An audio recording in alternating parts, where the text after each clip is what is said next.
This na the Samsung Galaxy A22 camera review.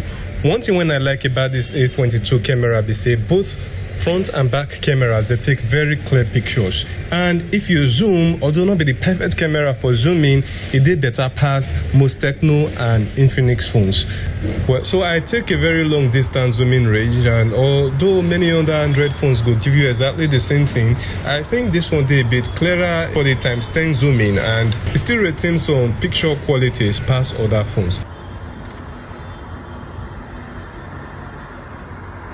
So I'm just trying this out to see the quality of this Samsung A22 camera, and really I think it really makes sense. This is the front camera and it's working well for me. I think it's fine. Samsung did well and it's really okay.